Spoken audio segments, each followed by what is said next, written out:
देखिए, हम लोग जो डिफरेंशिएशन ऑफ डिटर्मिनेंट पढ़े थे, आज एक्चुअली में हम लोग को ये पढ़ लेना है कि इंटीग्रेशन ऑफ डिटर्मिनेंट कैसे करते हैं। इंटीग्रेशन ऑफ डिटर्मिनेंट, किसी एक डिटर्मिनेंट में इंटीग्रेशन प्रोसेस कैसे किया जाता है। तो हमेशा ध्यान रखिएगा कि इंटीग्रेशन करने का दो मेथड, इंटीग्रेशन करने का, डिटर्मिनेंट के इंटीग्रेशन करने का हमेशा दो मेथड होता है। अब दो मेथड में सर कब कौन लगाएंगे?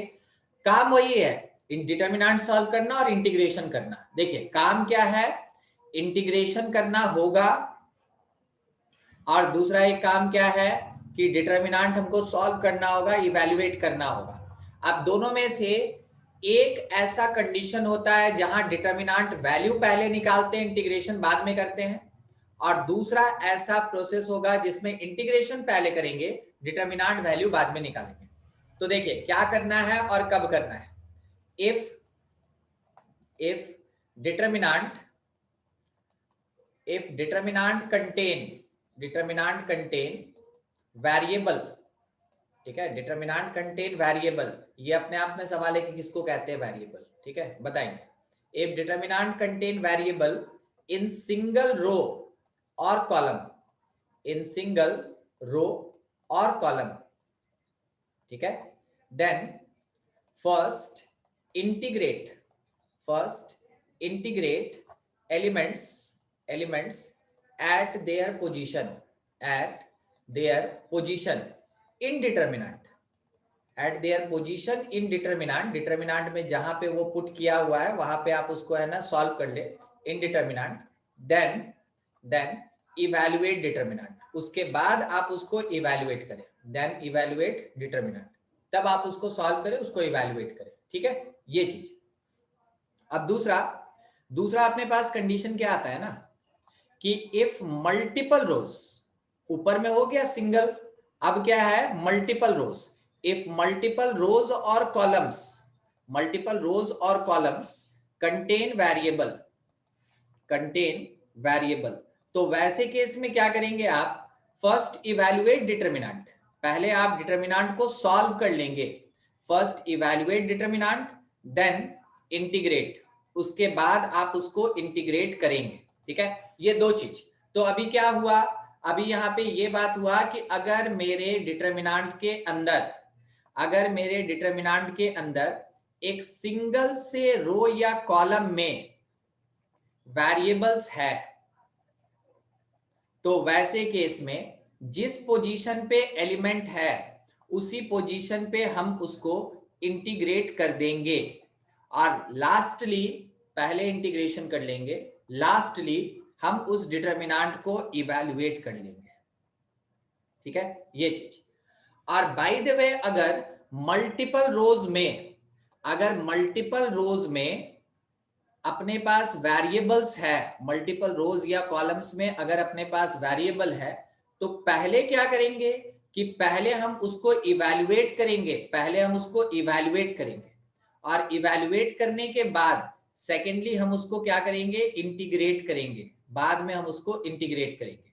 तो अभी आपको इन दोनों पार्ट पे जरूर विशेष ध्यान देना चाहिए कि अगर सिंगल रो में वेरिएबल है तो पहले इंटीग्रेशन उसके पोजीशन पे होगा, और then after evaluation of determinant, बाद में उसको हम लोग इवैल्यूएट करते हैं, सॉल्व करते हैं। और बाय द वे अगर मल्टीपल रोज या कॉलम में वेरिएबल है तो पहले हम डिटर्मिनेंट सॉल्व करते हैं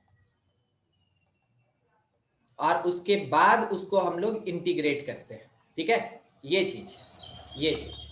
तो आपको केवल देख के आइडेंटिफाई करना है कि मल्टीपल रोज में वेरिएबल्स है या सिंगल रो में, और उसके बाद आपको इंटीग्रेशन का प्रोसेस लगा देना है, ठीक है। चलिए आगे देखते हैं कि कोई अगर बाय द वे क्वेश्चन ऐसा रहा इस बेसिस पे तो कैसे सॉल्व करेंगे। दोनों का एक एक एग्जांपल है, ज्यादा बड़ा नहीं। बाय द वे अगर बोला गया कि कोई एक डिटर्मिनेंट है जिसमें कि यहाँ पे लिखा हुआ है x, यहाँ पे लिखा हुआ है 2x, और इस प्लेस पे लिखा है 1, यहाँ पे लिखा हुआ है समथिंग r, यहाँ लिखा हुआ है 2r, और इस प्लेस पे लिखा हुआ है r²। मान लीजिए यहाँ पे अपने पास है 0, 2 और यहाँ लिखा है 1, ये 3x3 का डिटर्मिनेंट हो गया। अब देखिए आज की क्लास में ना जहां तहां लाइन खिंचा सकता है, ठीक है, उसके लिए तैयार रहिएगा। पता नहीं क्यों मेरा पेन आज थोड़ा सा हमको दिक्कत कर रहा है। याद है एक क्लास में और हुआ था, ठीक है? आज भी वही दिन है। ऐसे में अगर हमसे ये बोले इंटीग्रेट ए डी आर, ठीक है, तो देखिए ये जो पार्ट होता है ना, ये बताता है वेरिएबल कौन। एक्स हमेशा वेरिएबल नहीं होता है। आपके क्वेश्चन में किसका ऑपरेटर प्रेजेंट है, वो ऑपरेटर बताएगा आपको कि वेरिएबल किसको बोला जा रहा है। हमको तो यहां सिर्फ दो वेरिएबल दिख रहा है, एक एक्स और आर, मगर वाकई में क्या दो वेरिएबल है? नहीं, क्योंकि डी आर लिखा ना, ये क्या लिखा है? ये लिखा है integrate A with respect to R. ये लिखा है integrate A with respect to R. तो consider R as variable. R है मेरा वेरिएबल, तब एक्स का क्या करे सर? अरे आर वेरिएबल हुआ ना, तो बाकी जो बच गया वो सब का सब कांस्टेंट, वो सब का सब कांस्टेंट, ठीक है? अच्छा ठीक है, ये समझे। अब इसके बेसिस पे बताइए ए प्रोसेस लगेगा कि बी प्रोसेस लगेगा? Sir A process, single row वाला बात है। तो हम लोग जब इंटीग्रेट करेंगे ए को डी आर यानी आर के रिस्पेक्ट में, तो जिस पोजीशन पे आर है वहीं पे इंटीग्रेट करेंगे। तो सर एक्स का कुछ नहीं करना, 2x का भी कुछ नहीं करना, 1 का कुछ नहीं करना, यानी कांस्टेंट के साथ कोई खिलवाड़ नहीं, छोड़ देंगे उसको वैसे। इंटीग्रेट करेंगे किसको? आर को, तो आर डी आर। इंटीग्रेट करेंगे किसको हम लोग? 2r को, 2r dr। और इंटीग्रेट करेंगे किसको? आर स्क्वायर को, आर स्क्वायर डी आर। तो 0 to 1 एज इट इज, जैसे है वैसे ही छोड़ दीजिए। उसके बाद यहां लिख दिए x, यहां आ गया 2x, इस प्लेस पे 1। r का इंटीग्रेशन क्या होता है, किसी को पता? Sir R square by two. R square by 2 होता है, ठीक है, आर स्क्वायर बाई 2। 2r का? तो 2r स्क्वायर बाय 2 यानी आर स्क्वायर हो जाएगा। और आर स्क्वायर का? R cube by r cube by 3, R cube by 3।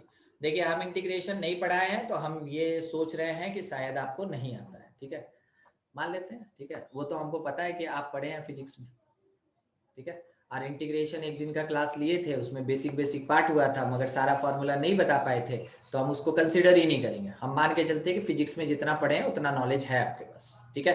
तो यहाँ पे हम आपको इतना बता दें सबके लिए कि x to the power n का जब आप इंटीग्रेशन करते हैं ना, तो ये हमेशा x to the power n+1 और डिवीजन में n+1 होता है। सर ये क्या हो रहा है?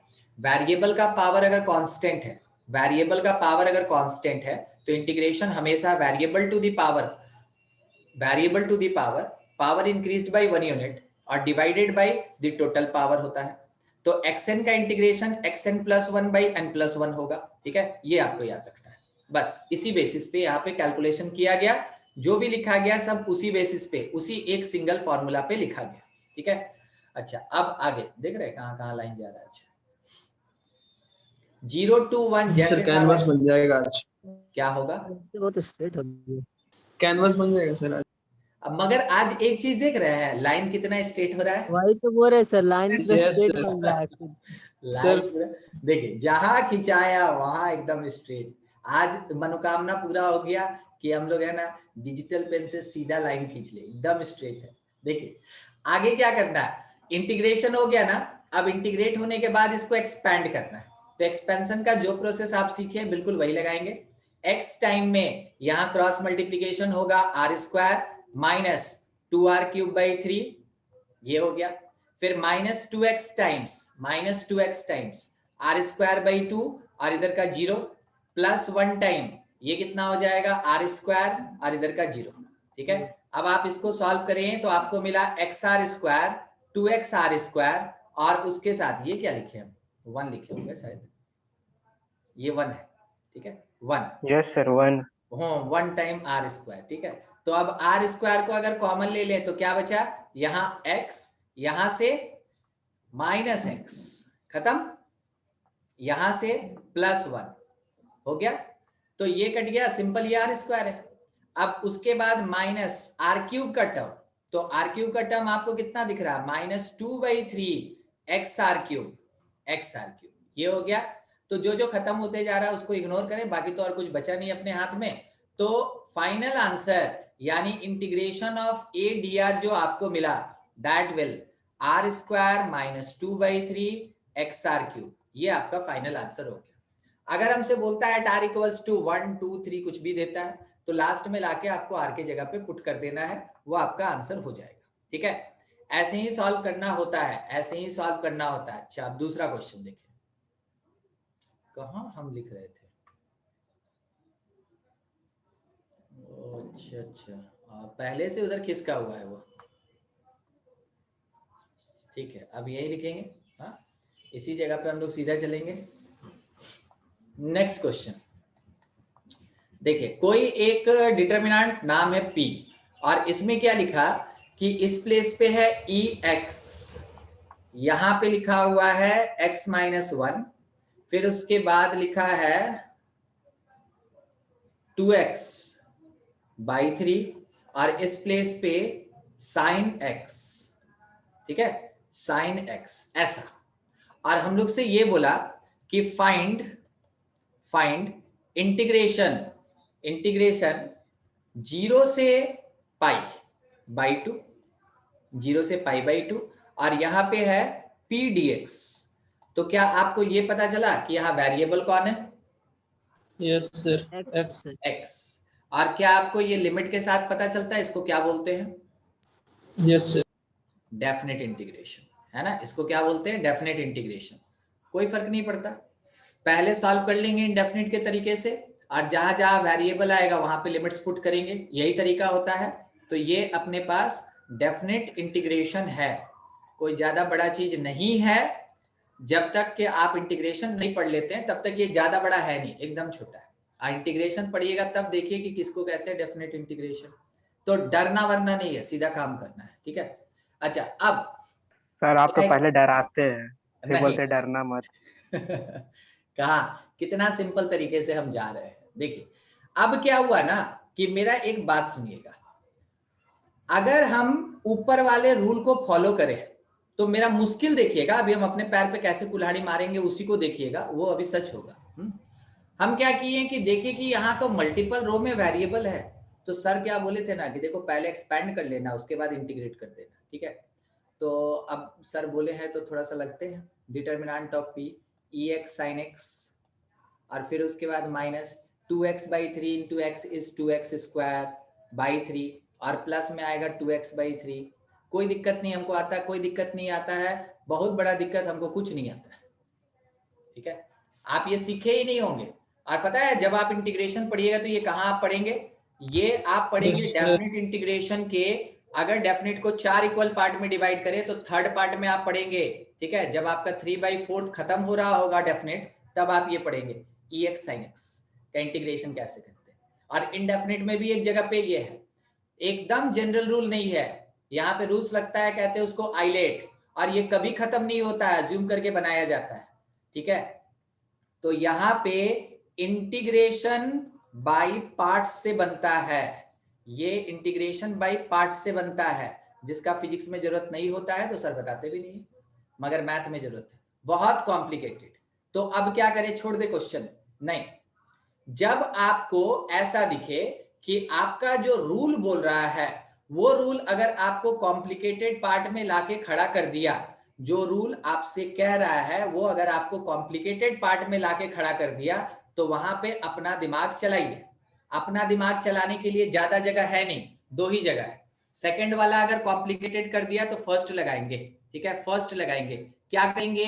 पहले इंटीग्रेट करेंगे, ये ना करें, इसी को कहते हैं अपने पैर पे कुल्हाड़ी मारना। ठीक है, तो ये ना करें, एकदम भूल से भी ना करें आप ना। अगर आप पढ़ भी लेंगे integration by parts, ILATE rule पढ़ भी लेंगे, तो भी आप इसको मत कीजिएगा। ठीक है, क्योंकि वो कॉम्प्लिकेटेड होता है, वो बहुत बड़ा कर देगा क्वेश्चन। तो सर क्या करें ऐसे केस में? सबसे पहले इंटीग्रेट करें। ठीक है, integrate all elements eight their position, all elements eight their position. आप तो केमिस्ट्री में बार बार सुने होंगे ना, एक्सेप्शन एक्सेप्शन, मैथ में भी रहता है कहीं कहीं। Integrate all elements eight their position, और उसके बाद हम लोग इसको है ना एक्सपेंशन करेंगे। तो थोड़ा इंटीग्रेट कर लें, इंटीग्रेशन PDX, अभी डेफिनेट का काम नहीं है, हम उसको इग्नोर करके चल रहे हैं। तो integration EX dx, integration x minus 1 dx, integration 2x/3 dx और इसके साथ इंटीग्रेशन sin x dx लिख दिए। सबको अपने प्लेस पे छोटा छोटा चीज है, कर सकते हैं आप चाहे तो, नहीं चाहिएगा तब तो बात ही अलग। तो इंटीग्रेशन p dx, चलिए बोलते चलिए आंसर। EX का इंटीग्रेशन क्या होता है? सर 1 x का इंटीग्रेशन क्या होता है?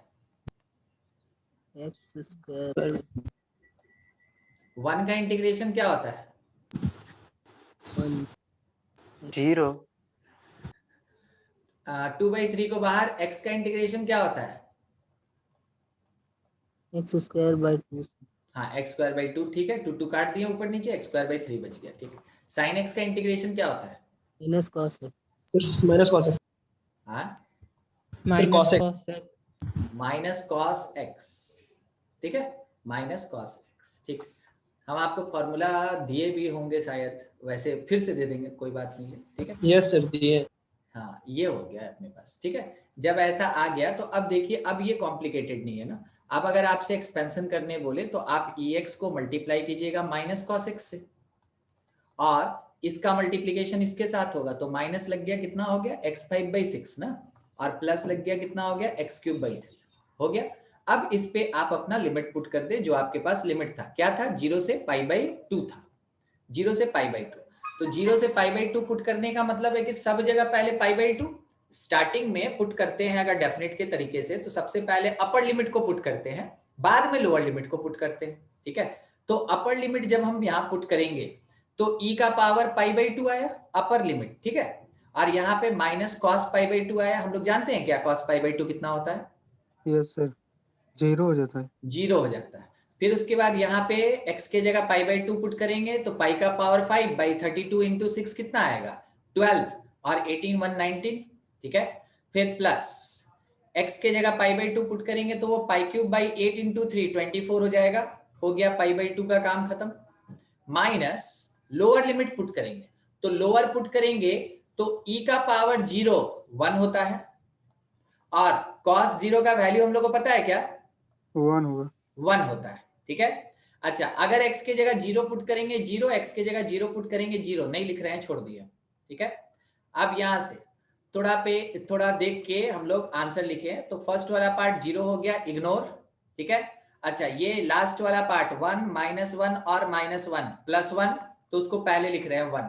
उसके बाद माइनस x⁵ 5/192 और उसके साथ प्लस π³, पता नहीं x क्यों लिखे, हम उसको अभी ठीक कर देंगे, π³/24, ठीक है। ये क्या है, ये पाई है, ये पाई है। ये अपने पास आंसर हो गया। बोलिए किसी को कोई दिक्कत है इसमें समझने में? No sir. ठीक, तो क्या समझे, रूल रेगुलेशन होता है तब तक के लिए होता है जब तक आसानी से बन जाए। अगर बाय द वे कॉम्प्लिकेशन आना स्टार्ट हो जाए तो अपना दिमाग लगाना। तो मेरे पास दो ही प्रोसेस है, या तो इंटीग्रेट करके डिटरमिनेंट निकालना, या डिटरमिनेंट निकाल के इंटीग्रेट करना। जब जो सुटेबल होगा वो लगाएंगे। बोलने के लिए मेरे पास दो मेथड है, दो कंडीशन है, मगर दोनों से सेम आंसर आता है। इस कारण से आपको जब जो मेथड सुटेबल लगे आप उसके बेसिस पे कैलकुलेशन करें। मेथड के चक्कर में मत फंसे रहिएगा, ठीक है। कि सर बोले थे कि मल्टीपल रहता है तो पहले एक्सपेंड करना है, उसके बाद इंटीग्रेट करना है, तो चिंता में रहिएगा। तो चिंता आपका पूरा का पूरा है ना 1 घंटा 2 घंटा खा जाएगा, तब दिमाग जगेगा कि अरे चलो दूसरा तरीके से करके देखते हैं। तो उन सब का टाइम नहीं है आपके पास, ठीक है, बस बनाते चलना है। लीजिए नेक्स्ट क्वेश्चन आपके लिए है, जैसे मन वैसे बनाइएगा। नाम है इसका B और यहां लिखा है 1 1 1 2 3 1 5 1 3, और क्वेश्चन ये बोला कि इंटीग्रेशन 0 से लेके 5 तक b dx क्या होगा। चलिए आंसर दीजिए अपना, फाइनल कांस्टेंट नंबर आएगा, सॉल्व करेंगे। देखिए इसमें क्या करना था ना कि हम लोग के पास डिटरमिनेंट में हर जगह पे कांस्टेंट दिया, हर जगह पे कांस्टेंट दिया है। तो इसका मतलब ये हुआ कि b जो होगा, डिटरमिनेंट ऑफ b जो होगा ये कांस्टेंट नंबर होगा, ये कांस्टेंट नंबर होगा। तो आप वो कांस्टेंट नंबर निकाल लीजिए। 1 टाइम 9 - 1 8, -1 टाइम 6 - 5 1, और 1 टाइम आ गया 2 माइनस 15, तो 2 माइनस 15 का मतलब कितना होता है -13। ओवरऑल ये अपने पास कितना देगा -6, सही है, -6। हाँ 2 5 -6 दे दिया। अब उसके बाद अगर बोला integration of 0 to 5 b dx, तो हम क्या समझे कि इंटीग्रेशन 0 to 5 -6 dx ये बोला।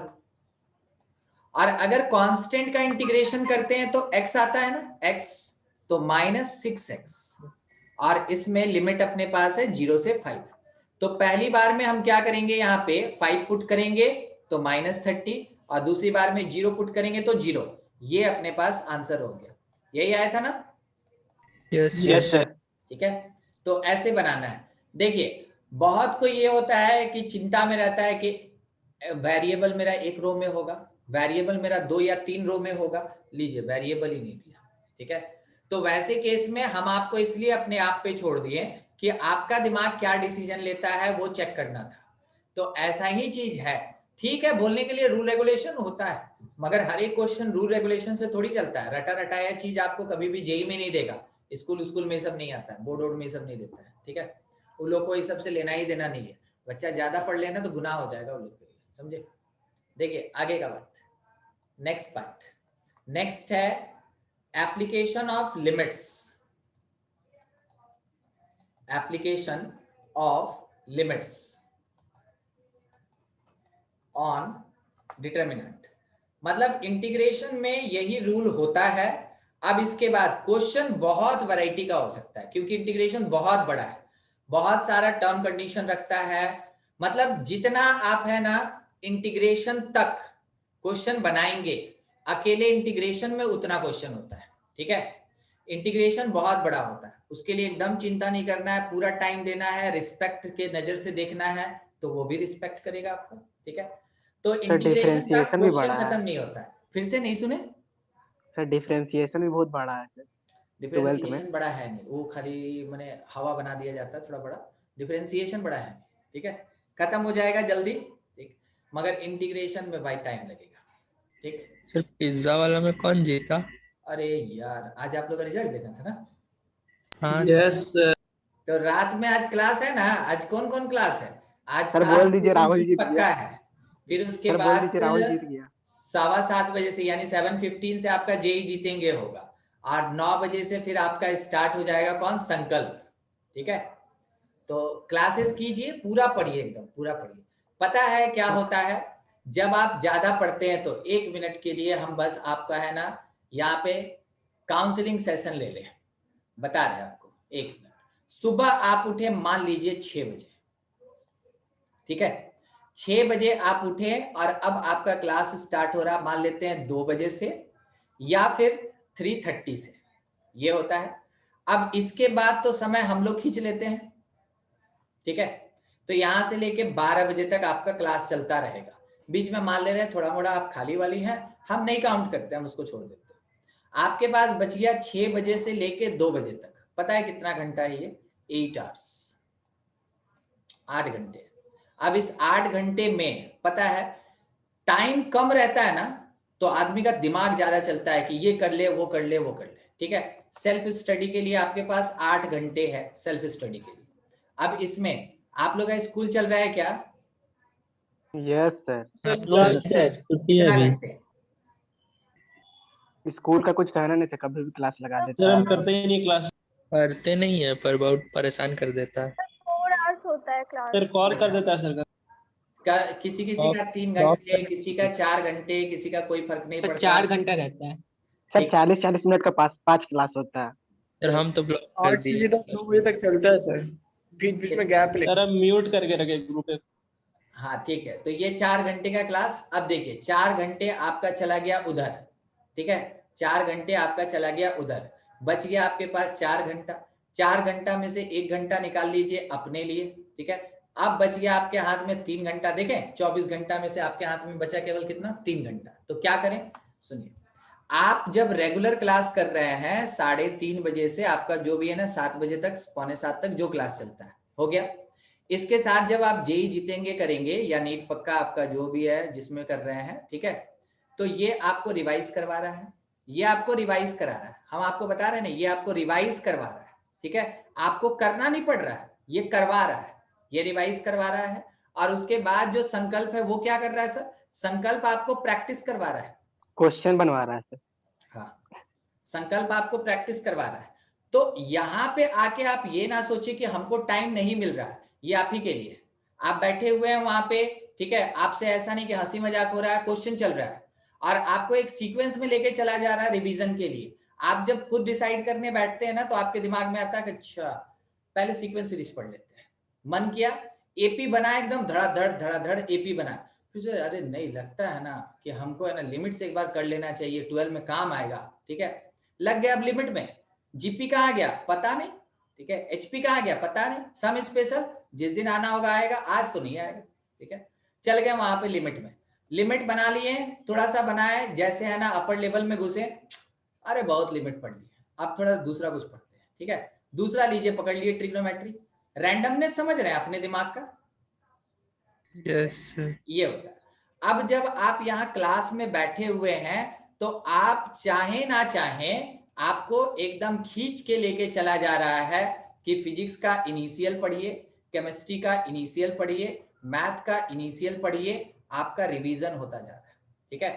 तो बहुत कोई ये बोलता है ना कि सर रिवीजन के लिए टाइम नहीं मिलता है, आप उस नजर से देख नहीं रहे हैं कि कौन सा कोर्स कैसे चल रहा है, इसलिए आपको नहीं पता चल रहा है कि रिवीजन का टाइम नहीं मिलता है, ठीक है। अब इस जगह पे तो सर दोनों जगह तो 11 चल रहा है, अभी तक कोई हमसे बोला नहीं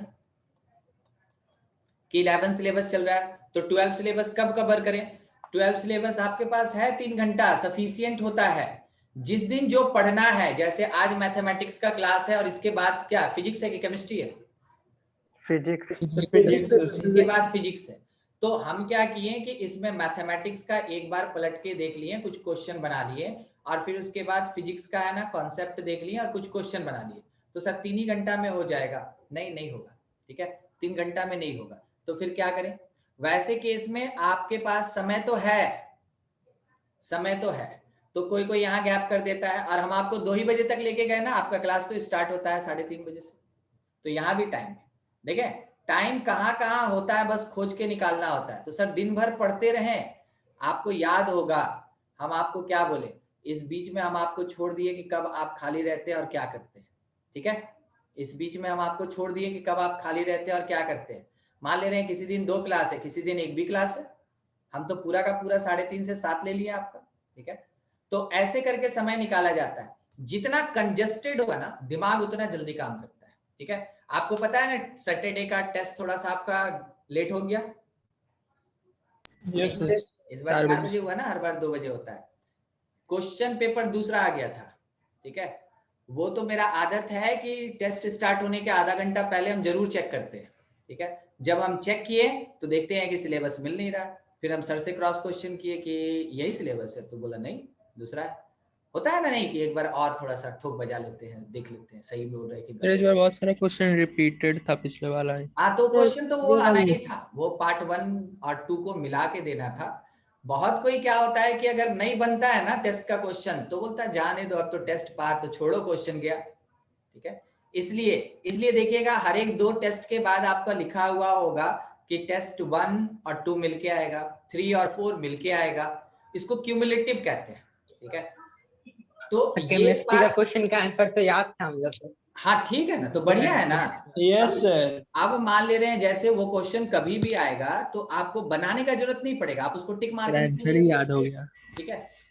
अगर bye the way data change करके आ गया तो आप टिक नहीं मार सकते, मगर आपको पता है ना कि इसको शॉर्टकट में कैसे बनाना है, ठीक है। ये सब प्रैक्टिस, ये होता है टाइम मैनेजमेंट के लिए का। तो काम आपको ऐसे ही करना होगा, इसी तरीके से करना होगा, ठीक है। तो देखिए जरूर क्लास में बैठिए, रिवाइज कीजिए। हाँ, अगर कुछ लगता है कि बैकलॉग हो गया तो अपने टीचर से एक बार कंसर्न कीजिए, वो आपको बता देंगे कि बैकलॉग कैसे कवर करना है, ठीक है। ये आइए पॉइंट जी पे, तो application of limits on determinant पे बात कर रहे थे, ठीक है। लिमिट आपका बहुत अच्छा होना चाहिए, अदरवाइज कैलकुलस में बार बार फंसते रहेंगे। और पता नहीं क्यों सिलेबस ऐसे क्राफ्ट किया है कि 11 में लिमिट्स दे दिया है, मगर लिमिट्स का पूरा एप्लीकेशन आपके 12 में ही है। हाँ, तो जब कंटिन्यूटी स्टार्ट होने वाला रहेगा मींस कैलकुलस, तो उस समय लिमिट हमको एक बार फिर से पढ़ाना पड़ता है, तो हम उसको है ना बताएंगे ही, उसके बाद ही कंटिन्यूटी में जाएंगे, नहीं तो बार बार कंटिन्यूटी में फंसते रहिएगा, ठीक है। तो देखिए लिमिट्स क्या है, लिमिट्स बहुत फ्लेक्सिबल होता है। क्या आप ये जानते हैं कि अगर limit x tends to a लिखा है और यहाँ पे by the way fx plus या माइनस या मल्टीप्लीकेशन या डिवीजन gx है और दोनों का दोनों इनडिटर्मिनेट है, तो लिमिट जाके वहां लग जाएगा। तो limit is much flexible then any operator in mathematics, ठीक है। लिमिट जो है वो मैथमेटिक्स के किसी भी ऑपरेटर से सबसे ज्यादा फ्लेक्सिबल होता है। तो फ्लेक्सिबल होने का मतलब सर, जहां भी उसको इनडिटर्मिनेट दिखा वहां जाके वो लग जाएगा, काउंट ही नहीं होता कि कितना लिमिट है अपने पास। अब डिटर्मिनेंट में क्या करें, डिटर्मिनेंट में जहां वेरिएबल दिखे वहां लिमिट लगा दीजिए, ठीक है। तो मान लीजिए जैसे आपके पास एक पॉइंट ये बन रहा है कि upon application of limit, upon application of limit on determinant, on determinant, ये वर्ड ही इतना बड़ा है, on determinant apply it directly, apply it directly two variables. Constant पे लगा के कोई फायदा नहीं है, किसके ऊपर लगाएंगे, वेरिएबल्स। अगर वेरिएबल इनडिटर्मिनेट फॉर्म में है तो सॉल्व होगा, अगर वेरिएबल इनडिटर्मिनेट फॉर्म में नहीं है डायरेक्ट लिमिट पुट होगा, और क्या होगा, ठीक है। चलिए देखते हैं ना एग्जांपल में, क्वेश्चन से थोड़ा ज्यादा अच्छे से समझ में आएगा। बाय द वे ए बोल के अपने पास कोई एक डिटर्मिनेंट दिया और यहाँ पे लिखा हुआ था 2x माइनस एक्स स्क्वायर और नीचे में लिखा हुआ था x, उसके साथ यहाँ पे लिखा है e to the power x minus 1 और बाई x, यहाँ पे लिखा है 2 to the power x plus 1 और इसके साथ नीचे में लिखा हुआ है x प्लस 1। इस प्लेस पे अपने पास समथिंग कुछ 5 कांस्टेंट 2 क्रॉस 2 का। अब हम लोग से क्वेश्चन क्या बोला कि evaluate limit x tends to 0 a, इसका वैल्यू क्या होगा। a एक डिटर्मिनेंट है, उस पे लिमिट लगाइए और उसमें वेरिएबल x कहाँ जाना चाहिए, 0। तो क्या करेगा लिमिट, लिमिट अपने आप को बहुत अच्छे से अरेंज करेगा और बोलेगा कि अगर तुम limit x tends to 0 a calculate करना चाहते हो तो फर्स्ट एलिमेंट में लिमिट आके लगेगा ऐसे। पहला क्वेश्चन है, थोड़ा अच्छे से सजा धजा के आपको दिखा देते हैं, ठीक है, बाई x। फिर उसके बाद दूसरे में भी ये लग जाएगा limit x tends to 0 ex minus 1 by x। तीसरे में भी जाके ये ऐसे ही अप्लाई हो जाएगा कि limit x tends to 0 2 to the power x plus 1 by x plus 1, मगर चौथे में क्योंकि कांस्टेंट है तो वहां कुछ नहीं लगेगा, सिंपल 5 का 5 लिखे। अब हम लोग को ये पता, ये कौन सा फॉर्मेट है, कोई बताएगा,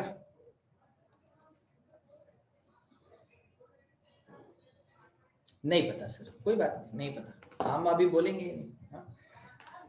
आपको जब भी फॉर्मेट पता करना हो ना, सिंपल लिमिट वाला वैल्यू उठा के x की जगह पुट कीजिए, x की जगह पुट करके बोलिए तो क्या आ रहा है, 0 0 सर, 0/0। हाँ, जीरो ही ना क्यू हो। फॉर्म लिखा है तो खाली 0 कैसे आएगा, सर 0/0 ही ना होगा सर, 0 ही। 0/0 नहीं होता है, तो 0/0 0/0 0 नहीं होता है, 0/0 कितना होता है? इनडिटर्मिनेट होता है, इनडिटर्मिनेट कहते हैं उसको, ठीक है। अब तो हमको और रिक्वायरमेंट फील हो रहा है कि लिमिट पढ़ा दें, ठीक है। सर लिमिट पढ़े ही नहीं है, थोड़ा मोड़ा पढ़े है बेसिक से। छोड़ दिए थे 11 में, एग्जाम नहीं हुआ। चलिए कोई बात नहीं, ठीक है। तब तो हमको, वैसे हम पहले बोल चुके हैं कि हम लिमिट पढ़ाएंगे, अब तो और ज्यादा जरूरी हो गया लिमिट पढ़ाना। ये 0/0 फॉर्म है जो इनडिटर्मिनेट होता है और उसको आप 0 नहीं कह सकते, ठीक है। ठीक है, हम आपको बताएंगे कैसे सॉल्व हो रहा है। यहाँ पे अब आप पुट कीजिए तो x की जगह 0 और बताइए तो क्या आ रहा है, इन्फिनिटी आ रहा है सर, इन्फिनिटी। इन्फिनिटी 1 - 1 0/0 नहीं सर, 0/0 ही आ सर रहा है, 0/0 0/0 ही आ रहा है। 0/0। तो ये भी मेरे पास 0/0 है विच इज इनडिटर्मिनेट, ये भी 0/0 है indeterminate. 0/0 never be equals to infinity, एक मिनट खाली, 0/0 never be equals to infinity, 0/0 is not equals to 0, 0/0 is not equals to 1। Mathematics जितना डिफाइन कर सकता था कर दिया, मगर ये किसी के बराबर नहीं है, तो इसको क्या बोलते हैं, इसको बोलते हैं इनडिटर्मिनेट। जिसका वैल्यू नहीं निकाल सकते हैं उसको कहते हैं इनडिटर्मिनेट। आप इसी को पढ़े थे ना, लीनियर इनइक्वेशन में क्या पढ़े थे, नो सॉल्यूशन, ठीक है ऐसा। मगर लिमिट है ना, तो ये एक ऑपरेटर है जो इसको सॉल्व कराएगा। कोई कुछ बोल रहे थे? यस सर, 0/0 कैसे क्या, -1 भी तो है। EX थर्ड जगह 1 होता है। e का पावर 0 1 होगा ना। ओ yes sir, yes sir, yes. अच्छा यहाँ पे 0 पुट कीजिए, बताइए क्या है। सर 2/1। फिर से एक बार देखिए, सर 2 सर 2/1 नहीं होगा ना। मतलब 2, यानी ये कांस्टेंट हुआ। हाँ सर। Yes sir. ठीक है, तो यहाँ सॉल्व करने का जरूरत नहीं है, डायरेक्ट पुट करेंगे और वैल्यू निकालेंगे। यहाँ पे तो लिमिट लगा ही नहीं, वो 5 का 5 ही रहेगा। अब क्या करना है और कैसे करना है, यहां से x कॉमन निकल रहा है, दिख रहा है कहाँ पे बात कर रहे हैं, x कॉमन, वो इस Yes. x के साथ यस सर। तो क्या बच गया अपने पास, 2 ऊपर माइनस नीचे एक x X, कैंसिल करके बताइए ना क्या बचा, 2 माइनस सर 2 - x। हाँ 2 माइनस एक्स, ये बाय द फॉर्मूला 1 होता है। ठीक है, हाँ सर। अब कैसे होता है बताएंगे, मगर अभी मान लीजिए कि बाय द फॉर्मूला ये 1 होता है। ठीक है, तो डायरेक्ट पुट कर दिया 1, यहाँ पे x की जगह 0 पुट किए हम। ठीक है, तो ये कितना आया था 2, और यहाँ तो 5 का 5 रह गया। अब देखिए ये इनडिटर्मिनेट नहीं है, तो x के जगह पे जब आप 0 पुट करेंगे तो आंसर कितना आएगा अपना, सर 2। 2 आ जाएगा। ठीक है, वो आंसर कितना आ जाएगा अपने पास, 2 आ जाएगा।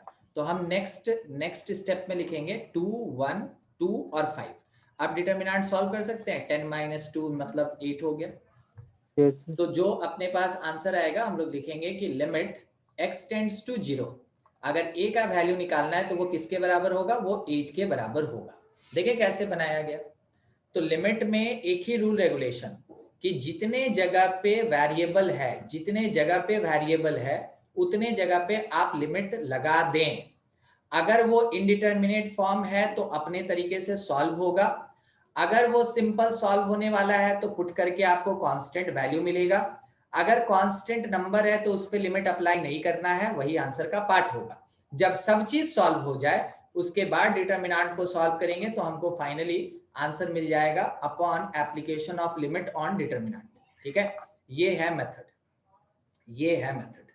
अब नेक्स्ट पार्ट, एक क्वेश्चन और कुछ नहीं है, एक क्वेश्चन केवल आपके लिए कि एक p बोल के डिटर्मिनेंट था और p डिटर्मिनेंट में लिखा था 1 x + 1 और 3 2 माइनस x बाई 3 + x, यहाँ पे लिखा हुआ है 1 0 1 और इस प्लेस पे लिखा हुआ था sin x। ठीक है, sin x plus cos x लिखा हुआ था ऐसा। ठीक है, और बोला गया क्या कि फाइंड करो limit x tends to 0, x tends to 0 p dx, p का वैल्यू क्या होगा, ये चाहिए। चलिए फाइंड करके आंसर दीजिए। आपका क्वेश्चन है, सॉल्व कीजिए अपनी अपनी कॉपी में।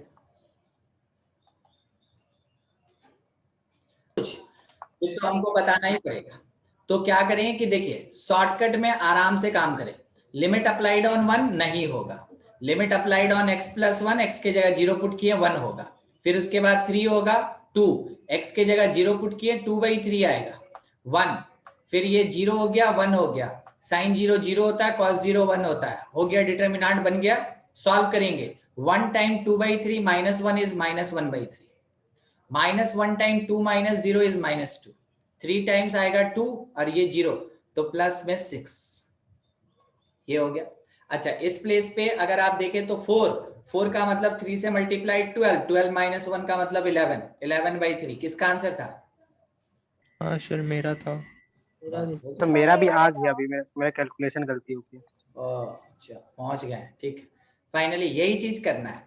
तो लिमिट क्या बोलता है कि डिटर्मिनेंट पे अगर लिमिट लगेगा तो जिस जगह पे वेरिएबल है वहां सिंपल लिमिट अप्लाई कर देना है, अप्लाई कर देना है। अप्लाई करने के बाद अगर उसमें आपको कोई भी इनडिटर्मिनेट फॉर्म दिखा तो लिमिट के कंडीशन से सॉल्व होगा, अदरवाइज सिंपली सॉल्व होगा, और अगर कांस्टेंट है तो वहां लिमिट लगाने का कोई जरूरत नहीं, सब एलिमेंट को अपने प्लेस पे पहले सॉल्व कर लेंगे और सॉल्व करने के बाद जो कांस्टेंट्स आएगा डिटरमिनेंट के अंदर, बाद में डिटरमिनेंट को सॉल्व करेंगे। तो लिमिट में क्या सीखे आप? लिमिट में सीखे कि देखो पहले लिमिट लगा देते हैं और उसके बाद डिटरमिनेंट को सॉल्व करते हैं। इसमें एक ही मेथड होता है और कोई दूसरा मेथड नहीं एग्जिस्ट करता। ठीक है, ये था अपने पास application of limit on determinant.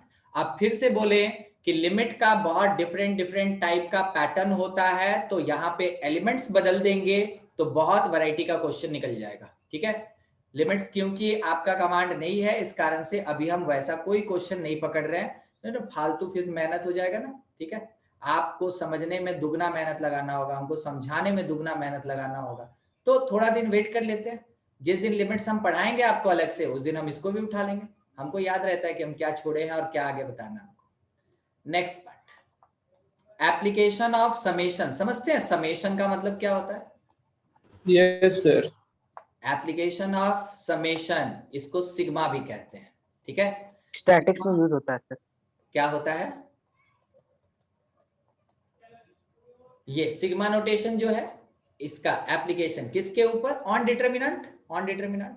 तो एक चीज याद रखिएगा, एक चीज याद रखिएगा, इट बिहेव, वो गोल गोल गोल गोल घूम रहा है, it behave exactly like integration. Exactly like integration, जैसे इंटीग्रेशन का रूल रेगुलेशन है, बिल्कुल Yes, वैसा sir. ही रूल रेगुलेशन इसका भी है। ठीक है, आप बहुत बार सुने होंगे, टीचर जब पढ़ाते होंगे आपको इंटीग्रेशन बोलते होंगे। देखो इंटीग्रेशन का एक साइनोनिम होता है, दैट इज एडिशन और समेशन। सुने हैं ना? Yes sir. ठीक है, इंटीग्रेशन का मतलब होता है ऐड करना, इंटीग्रेशन का मतलब होता है बढ़ा देना, इसके अलावा छोड़ के और कुछ सुने ही नहीं होंगे। अब इंटीग्रेशन में भी है ना, नोटेशन जो होता है वो एस लिखा रहता है। इट इज द फर्स्ट या इनिशियल कैरेक्टर ऑफ समेशन, और उसी को पकड़ के ऐसे स्ट्रेच किया हुआ रहता है, is the notation of integration. तो कब ये इंटीग्रेशन से रिलेट होता है, ये पार्ट आप पढ़ेंगे लिमिट ऑफ सम में। तो क्या वो लिमिट का पार्ट है? नहीं, नाम ऐसा है, मगर ये आप पढ़ेंगे डेफिनेट इंटीग्रेशन के लास्ट पार्ट में। ठीक है, डेफिनेट इंटीग्रेशन में जाके आप पढ़ेंगे कि कैसे ये समेशन इंटीग्रेशन में कन्वर्ट होता है और कैसे हम लोग बोलते हैं कि कोई भी इंटीग्रेशन एक टाइप का समेशन होता है। तो ये उस समय पढ़ना है, तब तक के लिए आप होल्ड कर लें। समझ गए? इसका डिस्क्रिप्शन कब मिलेगा? अभी क्या करें, अभी आप सीक्वेंस सीरीज में इतना पढ़े हैं कि समेशन ऑफ कांस्टेंट के टाइम n होता है। दूसरा आप ये पढ़ें कि summation variable n into n+1/2 होता है। फिर उसके बाद तीसरा आप सीक्वेंस सीरीज के some special sequence series part में पढ़ें कि n स्क्वायर का summation n into n+1 2n+1/6 होता है। और इसके साथ क्यूब का भी आप पढ़े हुए हैं। ठीक है, यहीं पे लिख लेते हैं, ज्यादा जरूरत नहीं है, बस क्यूब तक ही जरूरत है। Summation of n cube that will be equals to n square n+1 का होल स्क्वायर, और इसके डिवीजन में 4 आता है। तो ये क्या है sir? It is the sum of n natural number.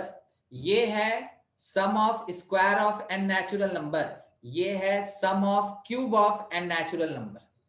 तो उन सब के लिए फॉर्मूला ये स्टैंड करता है। अब देखिए, इस फॉर्मूला को यूज करने में कोई कभी कभार है ना थोड़ा गलती कर देता है। अगर लिखा है p वैरीज 1 से लेके r तक, और यहां पे लिखा हुआ है p, तो पता है आंसर क्या होगा? आप एक बार ट्राई मार सकते हैं, ट्राई मार सकते, सही गलत छोड़िए वो सब, ट्राई सर आर क्या होगा आंसर? कुछ ट्राई नहीं। ये किसकी तरह दिख रहा है? वेरिएबल p है कि r है? पहला सवाल। Sir variable p। Variable p है, वेरिएबल p है। पहला चीज होता है आइडेंटिफिकेशन, क्योंकि फॉर्मूला पढ़ते हैं n में, कोई जरूरी थोड़ी है जिसमें फॉर्मूला पढ़े हैं उसी में क्वेश्चन देगा। क्वेश्चन तो कहीं से भी दे सकता है ना, तो हमको जनरल चीज पता होना चाहिए। वेरिएबल यहाँ कौन है? p। जो बोल रहा है इसको पढ़ते कैसे वो सुनिए। p varies from 1 up to r, p varies from 1 up to r। तो क्योंकि p वैरी कर रहा है, तो p कौन है यहाँ पे? ये मेरा वेरिएबल है। P कौन है? वेरिएबल है। ये देखिए कैलिग्राफी। अच्छा, अब P स्टार्ट कहां से हो रहा है? 1 से, मतलब नेचुरल नंबर की तरह। कहां तक जा रहा है? R तक। कहां तक जा रहा है? R तक। तो सर इसका क्या सिग्निफिकेंस? आपका जो फॉर्मूला होगा ना वो R के फॉर्म में आएगा, and that will be equals to exactly like summation n। इसके जैसा होगा, मगर आंसर किस में आएगा? R में आएगा। क्या लिखेंगे? R into R plus 1/2। ठीक है, ये चीज। चलिए ठीक है, आप इस बात को लगता है थोड़ा थोड़ा समझ गए। अब आगे क्या लिखा है वो सुनिए। n वेरीज 1 से लेके q तक, ठीक है, और यहाँ पे लिखा है n स्क्वायर। चलिए भाई फॉर्मूला बोलिए। Sir, n plus 1, 2n plus 1 by 6. नहीं, वही ना गड़बड़ हो गया। n Q- तो वेरिएबल है, Q कहाँ तक जा रहा Yes, है? sir, n the variable is. Yes, sir, yes. Q Q तक होगा जा सर, रहा है। Q Q, plus Q plus U 1, bracket 2Q में plus Q 1 by plus 1 6. 2Q plus 2 1 Q by plus 1 by 6। By 6, एकदम ठीक। यही चीज आइडेंटिफिकेशन होना चाहिए। हम आपको क्या बोले, फॉर्मूला है और ऊपर से 3-4 फॉर्मूला है, छोटा छोटा, रटना कोई मुश्किल बात नहीं है, कोई भी याद कर लेता है, ठीक है, लगभग याद रहता है सबको, ठीक है। मगर जब अप्लाई करने का टाइम आता है ना, उस समय पता ही नहीं चलता है कि कहां से कहां तक लेके जाएं और किस में हमको वेरिएबल लिखना है और किस में कांस्टेंट लिखना है। क्वेश्चन वाला तो ये भी करता है, देखिए बहुत बदमाश होता है, ठीक है, हम आपको बता रहे हैं लोग बहुत बदमाश होता है। ऐसे लिख देगा समेशन p प्लस k, और उसके बाद आपको क्या बोलेगा कि k वैरीज 1 से लेके p तक। फंस गया स्टूडेंट, पता है, इतने में फंस गया सर। pk, हाँ pk। KN वाला होगा क्या? वेरिएबल कौन? KN वाला फॉर्मूला लग जाएगा सर। के यहाँ वेरिएबल है, मेन आपको यही पहचानना है। देखिए कहां कहां तक वो लेके जाता है, वो एकदम ठोक बजा के चेक करता है। कभी है ना हड्डी के डॉक्टर के पास जाइएगा और बोलिएगा ना कि देखिए मेरा घुटना में टखना में मेरा दर्द है, निकालेगा एक हथौड़ी, हथौड़ी मतलब हथौड़ा नहीं, ठीक है, हथौड़ी निकालेगा, वो भी लकड़ी का रहता है, छोटा सा और वो मेल्ट। बहुत लाइट वेट रहता है। वो लोग पता है आदमी ऐसे हाथ से भी मार के चेक करता है, मगर कोई कोई डॉक्टर हथौड़ी रखता है, ठीक है, ताकि है ना स्पर्श ना हो, यानी टच ना हो, ठीक। तो वो ठक ठक मारेगा, दर्द हुआ? नहीं सर। थोड़ा बड़ा उठाया, ठक ठक मारेगा, दर्द हुआ? नहीं सर। अब बड़ा सा निकालेगा, मारेगा, बोलिए दर्द हुआ कि नहीं? हाँ सर। तो उसके अकॉर्डिंग वो है ना चेक करता है कि इसको कितना दर्द है, उससे वो चेक करता है कि कितना दर्द है इसको, बड़ा दर्द है कि छोटा दर्द है। अगर छोटा हथौड़ी यूज हुआ तो दर्द ज्यादा, बड़ा हथौड़ी यूज हुआ तो दर्द कम, समझे? तो ये हुआ ठोक बजा के चेक करना कि वाकई में दिक्कत कहाँ है। तो जेई वाला लोग भी है ना स्टूडेंट का माथा ठोकता है, उसके लिए हथौड़ी नहीं लेता है, उसके लिए क्वेश्चन पे क्वेश्चन फेंके जाता है। अभी है ना बम्बार्डमेंट हुआ था ना कुछ दिन पहले, इराक का झगड़ा, इजराइल का, सॉरी झगड़ा हो रहा था। Yes sir, Israel Palestine. हाँ इजराइल का, Yes, sir, फिलिस्तीन का झगड़ा हो रहा फिलिस्तीन। था, तो वहां पे हुआ था ना, बॉम्ब गिरा था, बस Yes, वैसे sir, मिसाइल गिरा उसमें दिया भी था। गिरा से। एकदम क्वेश्चन समझ लीजिए, मिसाइल है, चला चला के मार दिया है, ठीक है, आपके ऊपर। अब आपको देखना है कि हम उससे बचे कैसे और हम उसको है ना कैसे हैंडल करें, ठीक है। कभी आप कुंफू पांडा देखे हैं पार्ट 2? देखे ही नहीं सर मूवी। देखें सर, देखें। उसमें हाँ, देखे सर, उसको याद देखा नहीं। होगा सर। उसमें वो जो पांडा रहता है उसके ऊपर तोप का गोला चलाता है, तो वो देखें कैसे उसको घुमा घुमा के फेंक देता है वापस। हाँ सर, लास्ट में सीन है ये, जो विलन से फाइट करता है। अंकुर बस, पूरा बस। खुश हो गया एकदम, कुंफू पांडा के नाम पे पूरा खुश, लगता है इसको बहुत अच्छा लगा था। ठीक है, हमको भी अच्छा लगा था, वाकई में फिल्म अच्छा था, ठीक है। तो ये हुआ हैंडल करने का तरीका। सुपरमैन को तो देखे ही होंगे। सर वो जो हाँ सर, मार्बल ये ऊपर ना भरा अच्छा हुआ है। बोले सर आप। फर्क नहीं पड़ता, ऐसे करके खड़ा हो जाएगा, फेंको जो फेंकना है, Yes, इस पे sir. टकराएगा, सब खत्म, है ना। तो एक हुआ क्या कि वो है ना इतना ज्यादा स्ट्रांग है कि उस पे है ना कोर्स वोर्स का या फिर है ना फॉर्मूला वगैरह का या क्वेश्चन का कोई इफेक्ट नहीं पड़ता, वो पूरा धड़ाधड़ बनाते जाता है। सर ऐसा और असलियत एक में हो होता है सकता। कि टाइम के हिसाब से वो उसको मॉड्यूलेट कर लेता है और उसके बाद क्वेश्चन बना लेता है। बस यही चीज समझा रहे थे। क्या बोल रहे थे आशुतोष? सर रियलिटी में भी हो सकता है क्या? रियलिटी में हो रहा है, आपके साथ हो रहा है क्या? आपको ऐसा क्वेश्चन नहीं मिलता है जिसको आप देखते और तुरंत बना देते हैं? होता है सर। हाँ सर, क्वेश्चन तो बना तो उस समय आप सुपरमैन, ठीक है। अच्छा, क्या कभी ऐसा क्वेश्चन मिला है जिसको आप है ना थोड़ा सा खींच के दूसरे जगह ले आते हैं फिर उसके बाद बना देते हैं? Yes sir. तो आप हो गए कुंफू पांडा। ऐसा होता है। तो ये होता है मॉड्यूलेट करना और डायरेक्ट स्ट्राइक करना, ठीक है, दोनों में थोड़ा सा डिफरेंस है। हम यहाँ क्या समझाना चाह रहे हैं कि क्वेश्चन देने वाला आपको क्वेश्चन ऐसे देगा ताकि वो चेक कर ले कि वाकई में बच्चे का कॉन्सेप्ट क्लियर है या केवल वो रटंतु विद्या पे चल रहा है। तो यहाँ के भी प्रेजेंट कर दिया, पी भी प्रेजेंट कर दिया और यहाँ भी पी और के दे दिया। पता है यहाँ पे के तो के है और के ही यहाँ पे वेरिएबल है, तो पी कौन है? पी यहाँ कांस्टेंट है। पी यहाँ कौन है? कांस्टेंट है। तो किसकी तरह बिहेव करेगा? इसकी तरह बिहेव करेगा। ये के नहीं लिखा, वो क्या लिखा है? कांस्टेंट लिखा है। तो कैसे अप्लाई करें सर? चलिए ये सब तो हो गया, कैसे अप्लाई करें? ऐसे अप्लाई करें कि के वैरीज 1 से लेके पी तक और प्लस समेशन ऑन के व्हेन के वैरीज 1 से लेके पी तक। तो सर इसमें क्या होगा? इसमें p इंटू पी होगा। जैसे यहाँ 1 से k वैरीज 1 से लेके n तक है, सॉरी k नहीं n ही है, 1 से लेके n तक, तो k n लिखे ना, बस वैसे ही क्योंकि ये p तक गया तो 1 1 1 एडेड p टाइम्स, तो किसके बराबर? p। ये p फॉर्मूला से आया और ये p पहले वाला है। क्या आपको पहले ये समझ में आया? सर एक बार फिर से बोलिए ना। हाँ देखिए, हम लोग अलग से हम लोग चाहे तो ऐसे लिख सकते हैं कि अगर समेशन p दिया तो इसको p इंटू 1 मान सकते हैं। Yes sir.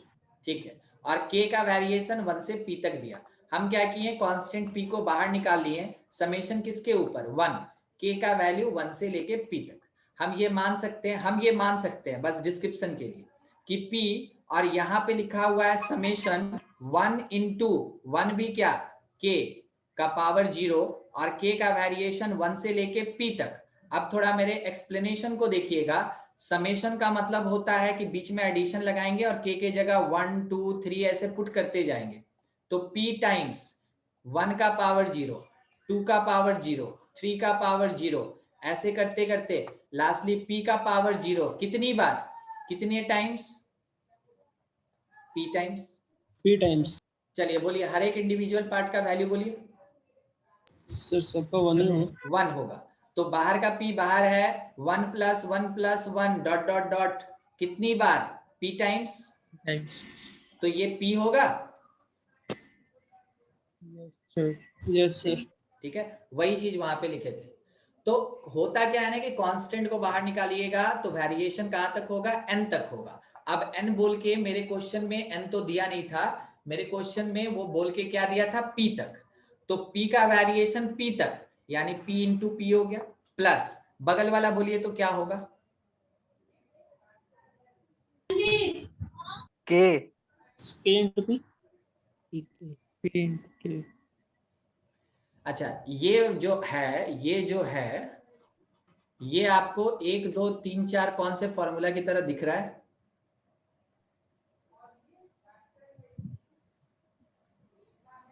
Sir r bracket r plus 1/2। Sir n number 1 2 3 4 किसकी तरह लग रहा है? 2 की तरह लग 2 रहा है? 2 की तरह सर। एकदम Yes. सही, क्योंकि n का पावर 1 है और n वैरी कर रहा है, k का पावर 1 है और k वैरी कर रहा है, ये बिल्कुल उसके जैसा है। सर तो k वेरिएबल हो गया ना? आंसर में, हाँ k वेरिएबल है, आंसर में p आएगा, तो आंसर क्या होगा? p into P plus 1/2। अभी समझे? Yes sir yes. ठीक है, अब उसके बाद सॉल्व करके कितना आएगा वो अलग मैटर करता है। ठीक है, उसका भी काम नहीं है, अभी मेन प्रोसेस है। बाकी तो जोड़ घटाव गुना भाग वो आपको आता है, वो बहुत दिन सीखे अब। तो ये होता है एप्लीकेशन ऑफ सिग्मा और समेशन। चलिए अब थोड़ा क्वेश्चन बनाते हैं, हमको पता चलेगा कि कब क्या करना चाहिए। क्वेश्चन मेरे पास ये है कि अगर a कोई एक डिटर्मिनेंट है और इसके पास यहाँ पे वेरिएबल लिखा हुआ है 1, यहाँ लिखा हुआ है r, यहाँ लिखा है 2, इस प्लेस पे 0, इस प्लेस पे 0, यहाँ लिखा है 1, फिर यहाँ है 2 4 और 3 ऐसा। और क्वेश्चन वाला क्या बोला कि देखो तुमको फाइंड करना है समेशन r वैरीज 1 से लेके n तक a कितना होगा। तो बोलिए तो यहाँ मल्टीपल रो में वेरिएबल है या सिंगल रो में वेरिएबल है? सर सिंगल रो में। सिंगल रो में वेरिएबल है तो इंटीग्रेशन का प्रोसेस लगेगा, तो सिग्मा अंदर अप्लाई होगा और बाद में डिटरमिनेंट निकलेगा। ठीक है, तो सिग्मा या summation a that will be equals to, variation यहाँ लिखा है ना तो बार बार लिखने का जरूरत नहीं है, 1 पे सिग्मा लगेगा कि नहीं लगेगा? No sir. लगेगा। Sir आप बोले लेकिन ना, वेरिएबल आप क्या बोले? आप बोले कि सर देखिए फर्स्ट वाले एक रो में मेरे पास यहाँ पे वेरिएबल है, आप बोले कि सर मेरे पास एक रो में वेरिएबल है, तो एक रो में हर एक एलिमेंट पे इंटीग्रेशन लगता था ना? Yes sir. देखिए यहाँ इस पे भी लगा था, इस पे भी लगा था, इस पे भी लगा था। हम लिमिट में मना किए थे कि कांस्टेंट पे लिमिट नहीं लगाना है, इंटीग्रेशन पे नहीं मना किए थे। तो अगर ये 2 भी लिखा रहता है ना तो हम यहाँ इंटीग्रेशन 2dr लिखते हैं, हम इंटीग्रेशन 2dr लिखते हैं और उसका फिर इंटीग्रेशन करते हैं। तो जिस किसी भी रो पे आप अप्लाई करेंगे तो पूरा का पूरा अप्लाई करेंगे, ठीक है, पूरा का पूरा अप्लाई करेंगे। और यहाँ पे हम एक है ना 2r मान लेते हैं, ठीक है, तो सिग्मा किस पे? 2r, ये हो गया। अब बाकी पे कुछ नहीं, 0 0 1 2 4 3 जैसे था। अब हमको ये पता है कि सिग्मा 1 यानी सिग्मा कांस्टेंट कहां तक जा रहा है? n तक, तो ये n होगा। सिग्मा r यानी पावर 1 वाला कॉन्सेप्ट n प्लस 1/2 होगा। फिर सिग्मा 2r, 2 बाहर निकल जाएगा और r पे सिग्मा n प्लस 1/2। जो पूछना है क्रॉस क्वेश्चन कर लीजिए, पूछ लीजिए, क्योंकि अब नीचे तो खाली लिखना है हमको। बोलिए, कुछ नहीं पूछिएगा, समझ गए? सर कुछ नहीं दिया होगा तो यस सर। ठीक, कुछ नहीं दिया होगा आदित्य का क्वेश्चन, कहाँ कुछ नहीं दिया होगा आदित्य? सर जैसे ऊपर में जो सर r=1 दिया होता वेरिएबल में, तो यहाँ क्वेश्चन n हो में ये जाता। छपा रहेगा, क्वेश्चन में ये छपा रहेगा, ठीक है। अगर क्वेश्चन में नहीं है, जैसे हम आपको क्या बोले, क्वेश्चन में ये छपा रहेगा। मान लीजिए जेई मेरा बात नहीं सुना, ठीक है, नहीं सुना, और वो बोला कि देखो बाबू तुमको क्या करना है, समेशन निकालना है। बोलिए यहाँ क्या लिखे? सर 8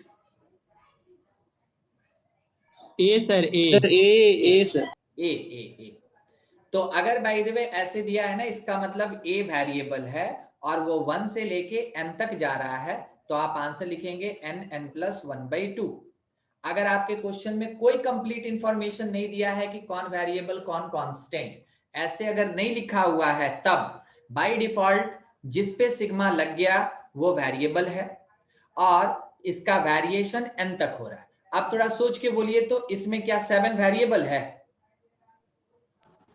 नो सर, नहीं तो सर। 7 तो यहाँ तो कांस्टेंट है। डिस्टिंग्विश कर लीजिएगा ना, आर्बिट्रेरी कांस्टेंट है तो behave like variable, pure constant है does not behave like variable, तो ये सिंपल 7n होगा। समझे आदित्य? Yes sir. ठीक, चलिए नीचे आते हैं अपने क्वेश्चन में। अब हम लोग को क्या करना है, डिटरमिनेंट सॉल्व करना है।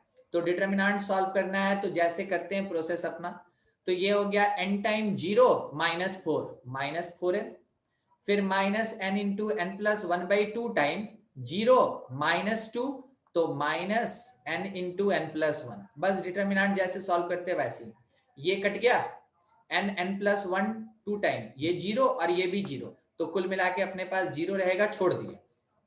यहां से देखें -n² एक टर्म, -4n और -n -5n, ये हो गया मेरा आंसर, ठीक है। तो ये क्या है, ये सिग्मा, जबकि r का वेरिएशन 1 से लेके n तक हो रहा है, a का वैल्यू होगा। अगर आपको कॉम्प्लिकेशन दिखा तो आप पहले इवैल्यूएट कर लें और बाद में उसमें सिग्मा अप्लाइड करें, कोई दिक्कत नहीं है, ठीक है। जैसे हम आपको दे रहे हैं क्वेश्चन बनाने दे रहे हैं, कॉम्प्लिकेटेड है ना, तो आप भी बनाइएगा।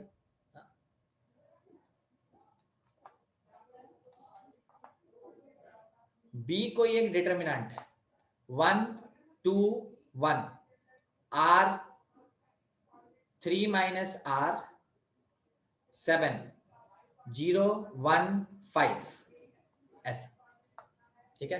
देखिए अब आप इसको इंटीग्रेट करते हैं, सॉरी इंटीग्रेट बोल रहे हैं, समेशन अप्लाई करना है ना हम लोग को। समेशन r वेरीज 1 से लेके 10 तक, और यहाँ पे b का आंसर क्या होगा। बनाने का तरीका, आप 10 वन भूल जाइए, n के लिए बनाइए, n फॉर नेस्ट, ठीक है, घोंसला। आप n के लिए सॉल्व कीजिए, n के फॉर्म में ऐसे आंसर लेके आइए और लास्ट में n के जगह पे आप 10 पुट कर दीजिएगा, आपका आंसर आ गया। ये यही कहना चाहता है, समझे? चलिए सॉल्व करके आंसर दीजिए तो आ जाएगा। ठीक है, देखिए सबसे पहला चीज कि हमें ना यहाँ समेशन आप लगा के बनाए ना, बिल्कुल उसी तरीके से हम बनाएंगे। तो sigma B that is equals to 1 to 1 जैसे था, सिग्मा आर बिना लिखे हम यहाँ डायरेक्ट लिख रहे हैं, ये आ जाएगा मेरे पास n+1/2, मतलब कि वो सिग्मा उग्मा नोटेशन नहीं दे रहे हैं, डायरेक्ट सॉल्व कर रहे हैं। 3 का हम भी 3n सर हो डायरेक्ट गया ही किए। और r का n+1/2 हो गया। ठीक है, 7 का 7n हो गया ऐसा।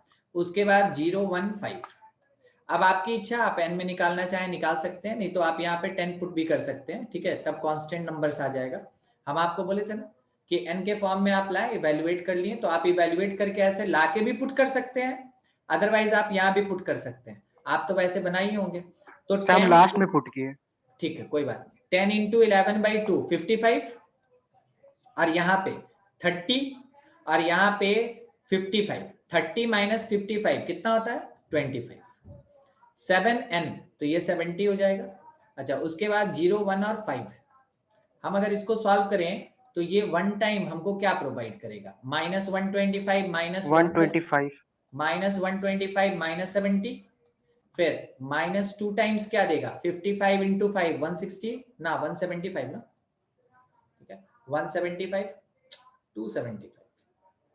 275 ये देगा, और उसके साथ में ये 0 हो जाएगा।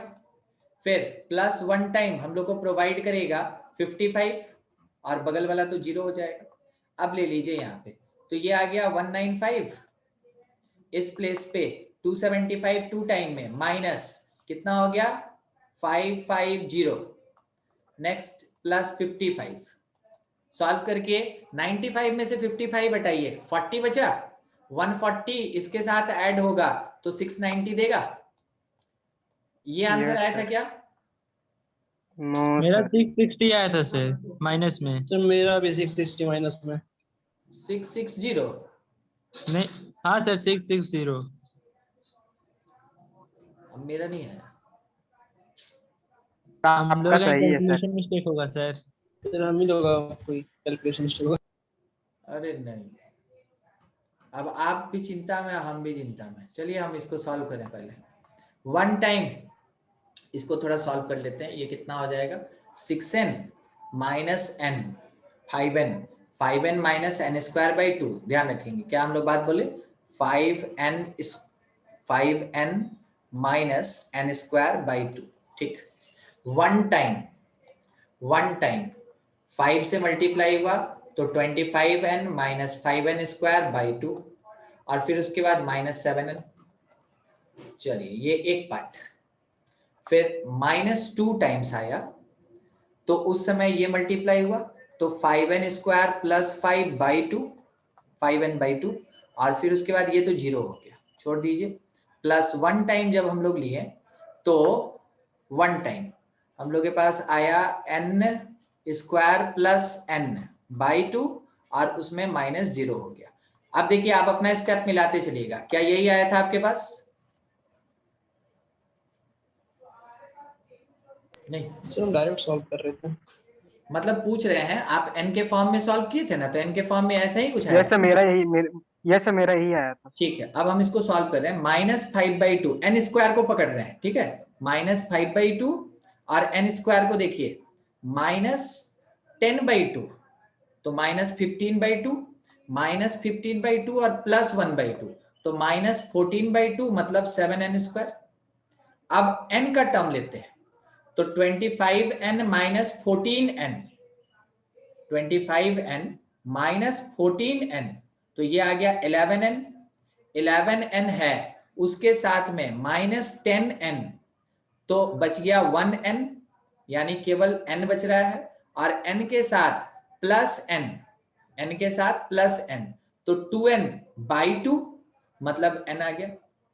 अब यहां पे जब आप n के जगह पे पुट करेंगे 10, -7 × 10 का स्क्वायर +10, तो ये आया -700 और +10 इज इक्वल्स टू -690। देखें दोनों चीज हो गया ना। चलिए कोई बात, किसी भी तरीके से बनाइए, आंसर यही आ रहा है। ठीक है, हो सकता है कहीं कैलकुलेशन मिस्टेक हो गया होगा। यस मेरा कैलकुलेशन मिस्टेक हो गया, पूरा अब ही गलती हो गया। तीनों आदमी बोल दिया कि सर मेरा भी इतने आया, मेरा भी इतने आया, और तीनों एक साथ बैठा नहीं है, तो इसलिए हमको फिर से चेक करना पड़ गया। ठीक है, तो ये होता है सिग्मा का एप्लीकेशन। सिग्मा बिल्कुल किसकी तरह बिहेव करता है? इंटीग्रेशन की तरह बिहेव करता है। अगर बाय द वे मेरे पास सिंगल रो या कॉलम में वेरिएबल है, वहीं सिग्मा लगाएंगे। अगर मल्टीपल रो और कॉलम में वेरिएबल है, पहले इवैल्यूएट कर लेंगे, उसके बाद सिग्मा लगाएंगे। एक और क्वेश्चन उस तरीके का कर लिया जाए जबकि मल्टीपल में वेरिएबल्स होगा तब।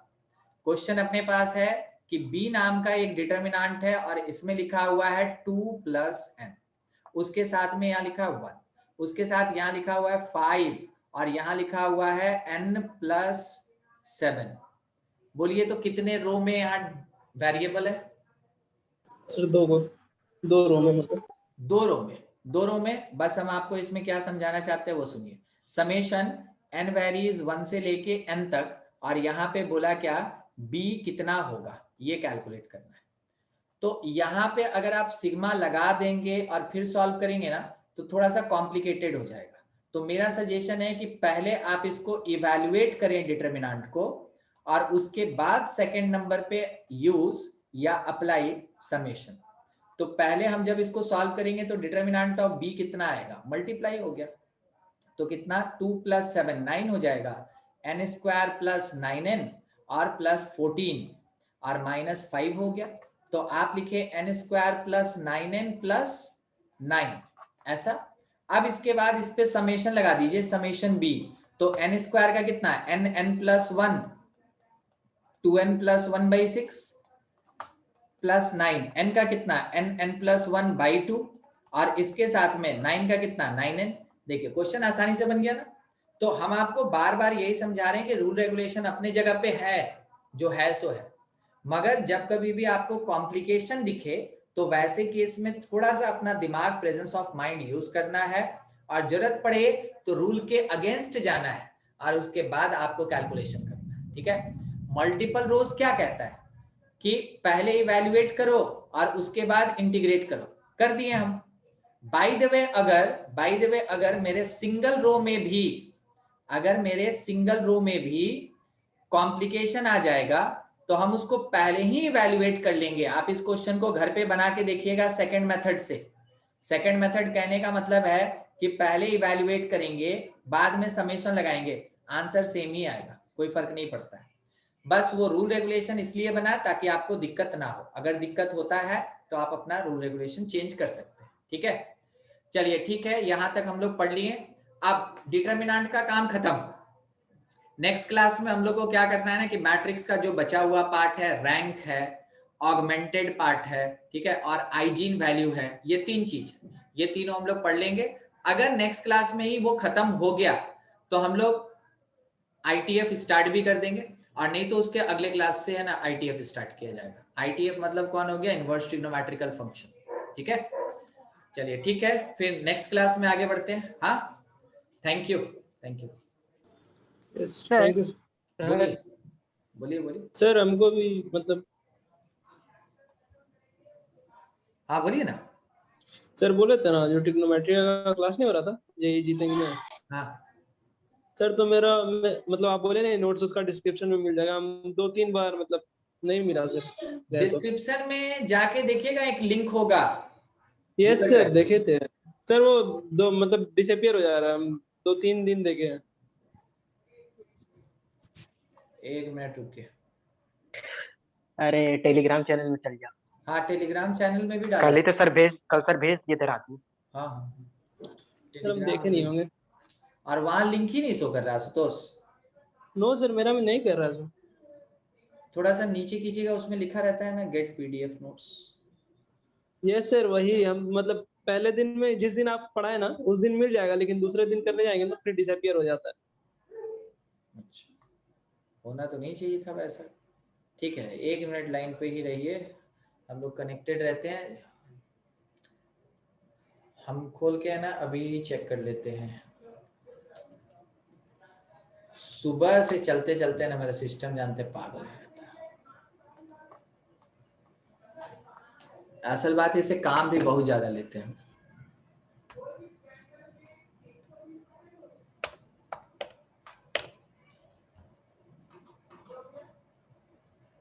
और बाकी सब नोट्स मिला? यस सर, एक तो आप भेज ही दिए थे, आपको मैसेज किए थे।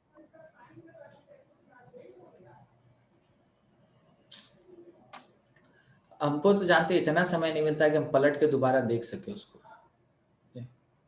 आप लोगों को पता चलेगा, अभी तो खाली सुनते हैं। जब आप लोग हम लोग के स्टेज पे आइएगा, मतलब जब आप वर्किंग पर्सन हो जाइएगा, तब देखिएगा कि आप टाइम कैसे करते हैं। मेरे पास टाइम नहीं, मेरे पास टाइम नहीं है। खुल रहा है, ठीक है, अंडर प्रोसेस है, चल रहा है।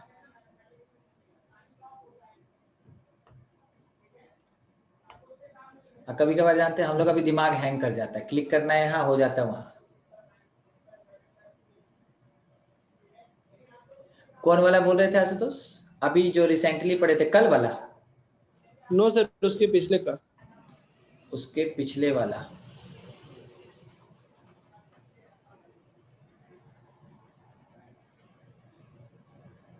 आरके सर का परसों बर्थडे, आप लोगों को पता है? यस सर, पता तो नहीं था लेकिन आप बता दिया। 16 तारीख को। हो हमको सकता पता है, था लेकिन हम भूल गए थे। हो सकता है ना कि हम लोग 16 को एक और चीज आ जाए, 16 को एक सरप्राइज भी सर दे देंगे। कल 13 था और कल ले पढ़े थे ना। Yes, और sir. पढ़े थे हम लोग किस दिन? 11 तारीख को। 11 तारीख को पढ़े थे, और 11 तारीख वाले में देखते हैं। देखिए हम लोग का दिन भर क्लास जो चलते रहता है ना, यही सब होता है। फिर से बताएं, देखिए आगे पढ़ाने के लिए आर, और इसमें डिस्क्रिप्शन दिखा, सो मोर चल रहा है। 1 मिनट आया हुआ है, ठीक है? नहीं, इसको नोट्स नहीं मिल रहा था आशुतोष को। Yes sir. देखिए आशुतोष, दिख रहा है स्क्रीन? Yes sir. अरे इसको पहले हम बंद कर देते। हाँ देखिए यहाँ पे, यहाँ आपको ब्लू ब्लू दिख रहा है? सर मेरे में नहीं शो कर रहा, लेकिन सर लेट से डालते हैं ना, पहले नहीं, ही। ये बोल रहा है कि उस दिन के बाद से इसको सो ही नहीं किया। हम 2-3 बार चेक किए। देखिए देखिए देखिए, कहाँ जाइएगा आप? जैसे वीडियो खोलेंगे ना, ठीक है, तो Yes, sir. ये छोटा सा बना हुआ रहता है, तो सो मोर पे क्लिक कीजिएगा। अच्छा हाँ सर, उतना नहीं देखे थे, मतलब हम। देखिए ये आपको दिखेगा ऐसे, ठीक है, और फिर उसके बाद ये जो सो मोर है ना, यस सर। इस पे क्लिक कीजिएगा, तब नीचे दिखेगा, ठीक है? Yes sir, yes. चलिए मेरा ठीक है। तो कर रहा है सर, अभी हम देखे। हाँ ठीक है, वो सो मोर नहीं किया होगा इसलिए उसको दिख नहीं रहा होगा, वहाँ एक लाइन लिखा रहता है, ठीक है, कोई बात नहीं। चलिए मिल गया ना, ठीक है, ठीक है, ठीक है, फिर नेक्स्ट क्लास में करते हैं, है ना?